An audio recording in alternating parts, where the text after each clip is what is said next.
Hello Libras, if you'd like to come on in and have a seat for some symbolic support, my name is Steph. If you're new, welcome. If you're returning, welcome home. We're going to scry your bookmark, Libra, from one direction. Link below will be to the extended. We're going to scry for shapes and symbols that may speak to our psyche and psychic senses. We'll add on some tarot and oracle, and where Mr. Ghosty here is, we have GhostTube for any audio additions from the afterlife that may further add to our auric adventures. Overall, please do receive release freely. Before we dig in, I just want to say thank you for your time, attention, awareness, and support, as your presence and perspective is powerful. Let's go. For Libra, you can fast forward through if you want to get right to the reveal. But if you're opening up with me, taking a nice deep breath. Closing the eyes, cleansing the palette of perception, releasing the race and the rush. Activating the abstract mind and ancient awareness to perceive and receive symbolic support. In the name and honor of the Libra Collective. Libras, thank you for being my muse, and may you meet a message with meaning. All right. You know the drill. If you see, sense, or feel anything, please feel well to comment below as your reflections do add to the growing of the Rorschach reading. Why is he here? Drop an emoji. Any interactions with the channel is appreciated. Dude, are you like screaming? All right. Libras. Oh, that's fun. I'm hearing. I don't know what it's from, but I'm like right in here. I can't leave.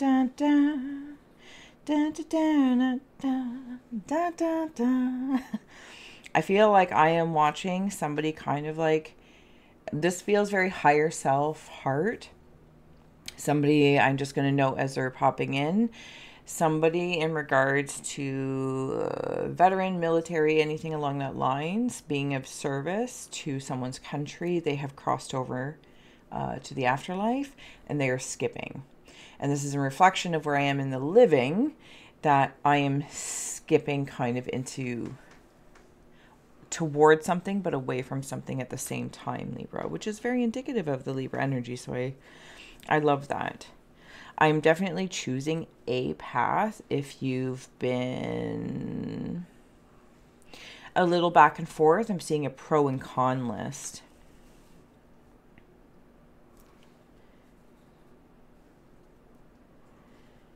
There's a bird here. I want to say it's an ostrich-like bird or an emu, if those symbols mean anything to you. Do you see how this... If this is a face, shaman, and these are arms, and this is a body.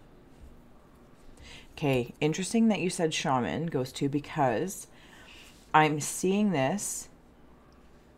I'm actually seeing it like a Halloween costume, and I'm not saying that to be ignorant. It's because it's as though I'm seeing a character, a person that has dressed like a bird. Like maybe feathers or some sort of garb. There's garb about, and maybe it's emu feathers. Maybe it's ostrich something or other. Ostrich feathers might be a thing. And they are being presented like they are here. There's also in this massive energy that could be the shaman energy that works with bird or bird medicine.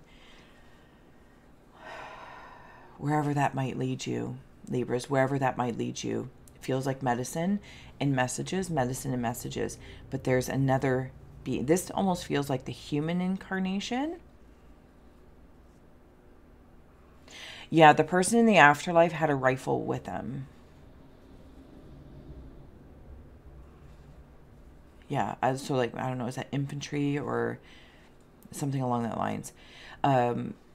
Is this yours? If this is the human, like during, I'm sorry, Libras, if I'm butchering this. It's like you might be one size, but the shamanic aura is massive. So I don't know if you can sense that, or you receive messages from people's auras. That's how I want to say that. But I gotta say, I feel like if you've been asking for help or praying to, I'm going to say specifically a persona. So I don't know if that's like a deity, god, goddess, etc. It's the persona, and they have this ability to present themselves almost like in the positive aspect of shape-shifting, and whatever medicine you will be most receptive to receiving. Oh my gosh, they're so big. They're so big. Okay. I'm down here as well. Somebody has a really heavy necklace. I don't know that it's actually heavy, but it feels bold. Leave. Bold. Now, if this isn't something that you can place on another person, place, or thing, it could be a watch. It feels like a very bold piece of jewelry.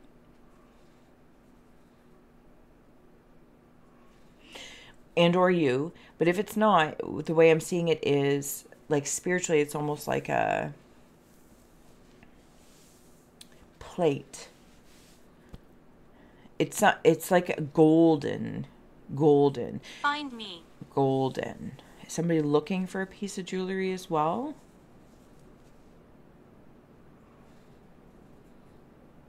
There is a glowworm in here, but it has a bow tie. Did you ever have a glowworm when you were a kid? They have a bow tie on. I feel like I'm going somewhere very fancy with this glowworm. Are you glowing up? I gotta write that down. Glowing up. There's something about this path that you're choosing, a choice that you have made. You actually have beings here. It feels like, oh my goodness, there's so much rain pouring down right now. It feels like you have Peace. Cardinals. Now, the bird cardinal might mean something to you specifically, but cardinal energies, as soon as you have made this choice and you start to pursue, skip to the loo, my darling. I gotta write that down. The path you choose to pursue, skip to my loo. Now, there's something also about Harry. when Harry met Sally, perhaps. Maybe it's towards a relationship, personal, professional, corporate, creative, romantic, platonic. The other path, let's say, because it doesn't actually feel like they're a fork. It's more of a, I'll bring you in so you can see it, conjoining. Or something comes to a point or a pinnacle that... I remember. What word do I want to use? That helps me like make the decision. It's like making this pros con list of sorts, but there's something, you know, when something is like a deal breaker for good, worse, you know, good, bad, or ugly. When something is a deal breaker or a deal maker, deal breaker, everything else on the list, everything else falls to the wayside. Okay, let's add on some cards in your Shaman's Palm configuration, Libras. And if I didn't say so already, thank you so much for being here and for exploring with me and expanding and the energy expressions for our surreal stories. The links to your extended will be below. If you're a YouTube Secreteur Society member, you'll have direct access to it. Or you can visit us in Vimeo. You know, it's nice to have options. Shaman of Foresight is coming through in your cave of ice. There's been a frozen part of you. I'm seeing Mr. Freeze from Batman and then Frozen, the cartoon. I've never seen it, but something about that. No. And it's being prepared to be de-thawed. Well, it's one or the other. Maybe it's in masculine or I'm not arguing with an app. But no. If you're like, no, that's good. Okay, no. But there's something trying to communicate. Dance or promise. And maybe this is a promise. I'm picking the path that I made a promise to. I made a promise and I'm going to stick to it. On the other hand, I have a sensation that there may be a promise you've made as well. And that promise needs to be changed, because it's almost like, if I may, in this example, but please apply it wherever. Pat. Yeah, like a pat or a pact marriage, and you make this agreement, you make these promises to each other, and then, you know, after days, weeks, years, months, whatever the case may be, and you need to break that promise, and maybe you guys are separating or thinking about it. This is just the example, so bear with me here. But you don't make that lightly and reflectively, either of you do, because it's like you might feel like you're breaking a promise, but reflective of reciprocity, you also feel that promises have been broken to you. So that starts a conversation of acknowledging those deal makers, deal breakers. And it helps make decisions if you're going to acknowledge them, repair, whatever the case is, and whatever context this may be, or if you're going to pick your path and pursue your personal. Anyway, you know what I'm saying. There's something about this. Okay. My sacral heart, it has like a thought bubble. Like I feel like there's something gray in there, and it's trying to communicate. Oh, interesting. Because I'm right in here. And I have ancestor of memory coming in with, oh, you know what's really interesting? Now. I feel like that's what an ostrich would do. I could be wrong if they put their head in the sand. Because I feel like I'm seeing like a Zoltar, or what is it? Big from the movie Big. And he makes a wish, and he has this swapping. Like now he's older, but he's still young. He's in an older body. Tom Hanks. It's great if you ever watch it. It's called classic. But there's something about that. Like even with the marriage thing I was talking about, like making a wish and swapping the perspectives to see why maybe you wish that. But with coming into this, and it's so beautifully orange in the Cave of Hearth Fires, it's big. It's big. What you remember, and it's like deal maker, deal breaker. I remember. You said I remember somewhere in the beginning, and you pursue.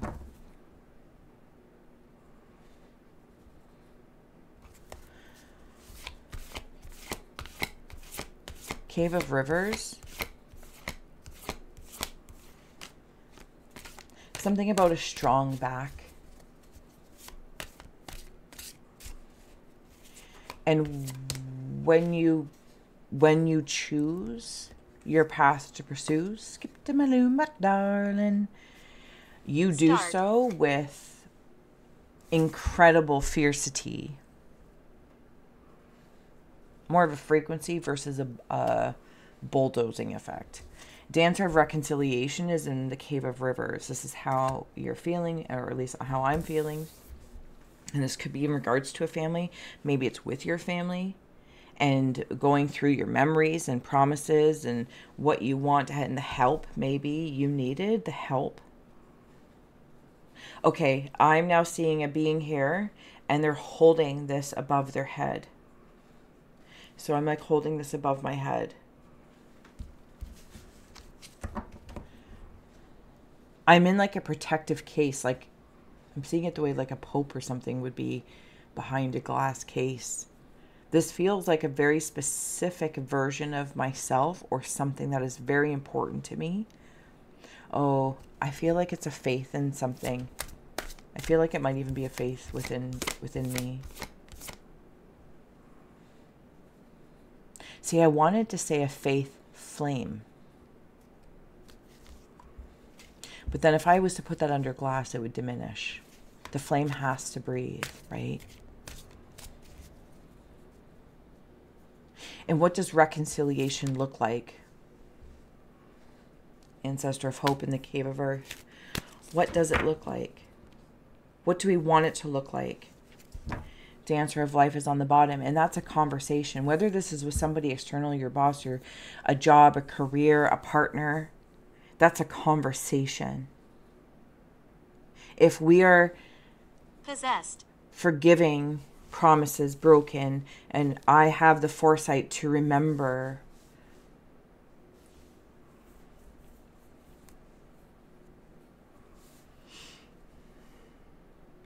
It makes me hesitant, but I have hope if that's the path you choose to pursue. And if not, if you choose more of a personal path, it's like I put something very protective that I am very protective of. Okay, so it's not whatever this may be, and it may have to do with whatever you might associate sacral energy with, whether that's your, sexual drive, your creativity, apply any yada yadas. I'm going to wander into happiness. That's exactly how I heard it. Actually, and that's how I smelt it, was happiness. I smelt happiness.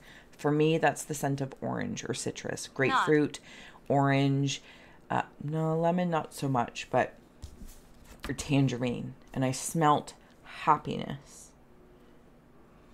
Sometimes if I'm, again, I feel like I'm in a pro and con list. Sometimes leaning into hope doesn't necessarily lead me into happiness. And I got to remember and have the foresight of that, but not to like punish future people, places, or things, or even myself, be hard on myself because I have failed, or I this, that, or the other. I didn't keep promises. Something about clean slates. Okay, let's add on a feng shui card, and then we'll move on over to... Okay, sorry, just one, my nose is so itchy. This person in the afterlife, they do connect with you. They have made a promise to you, or you made a promise to them that you, whatever you might do in honor of, or with their last will and testament, something about that, if it's not verbatim, or the conditions, you weren't able to do something specifically on their last will or their wishes, it's okay. It's okay. They're very, very understanding and aware. But this person in the afterlife, yes, very much so eternal. They definitely communicate with you. They have made a promise to serve you, to be a part of your servitude.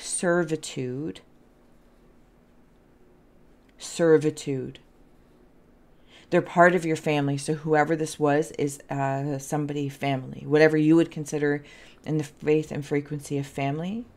Yes, they remember. They remember. What is that word I just heard? I don't even know. Cavalry. The cavalry, the chariot, I remember seeing you because I was being carried like the Ark of the Covenant or something under a glass case. I was very, very protected. The cavalry and the chariot. Some of you might have, or somebody specifically, and if it's for one person, you may have moved away from your family a long, long time ago, and somebody has passed, and whether you have regrets or sadness or sorrow because you weren't able to be there or get there, they've made it to you. Please know that. Okay, the Feng Shui card before we wander on over. Well, here's the image anyway, so if anything is standing out to you. But affirmational belongings is card number 13. One of the most powerful actions you can take to live exclusively with the possessions you love. When you do so, your belongings, your art, clothing, furnishing, dishes, and books act as environmental affirmations, since they literally hold life-affirming thoughts, feelings, and associations in place. Ask yourself the questions as you sort through your possessions to help you discover and let go of the things that no longer serve you well. This is an ongoing process, and things often wear out or lose their charm in time. Take stock of your belongings on a regular basis and release the ones that no longer affirm who you are. I feel like in some way, shape, or form, if I may, imbecile, you're so cheeky, whether that maybe this is a relationship with your things, having separated, or a breakup, breakdowns, breakthroughs, all those kind of things that we've talked, whatever context they're in. It doesn't have to be a person, but I feel like that's, very familiar. It's like, you know what, I'm redecorating. So maybe there is this space of redecorating, or moving and thinking about what belongings you're taking with you, what still holds that charm of sorts. And then also reconciling with things that maybe that you didn't really enjoy for a long time. But then have you ever had that? And then suddenly it's like you never liked the shirt. And then one day you just put it on. You're like, how have I lived without the shirt? But just something about it now. It fits. It feels good. So it goes both ways, right? It really does go both ways. And it feels like... Idiotic. You're ridiculous. It feels as though I have an altar of things, even if it's like this pro-con list of items. And I'm going through them, looking at them. Sell, keep, donate. Sell, keep, donate. And then this other little pile that's like, I'm not sure yet. I'm not sure yet. What you decide to keep and take with you or rearrange, it feels very altar-y. The things that might feel imbecilic or idiotic, if we can take the cheekiness of the ghost tube, like those altar-y things you might put under glass and preserve them, and that's great, but also let them breathe. It's like bringing the china out for every day. And if they break, let it be, is it like Greek? And they smash, let it be celebratory that it was used and loved and adored and it broke and it's okay. You know what I mean? It's okay. Some things can be fixed. Anyway, you get the gist. I'm rambling on here because Dancer of Life, live. I kind of want to say like your brilliance is knowing the wisdom of live, love, laugh. You know what I mean? I will leave it there. I will see you on the Extended Explorer if you're coming on over to the other side. And if not, Libra, that's okay. I'll see you again soon. So much love.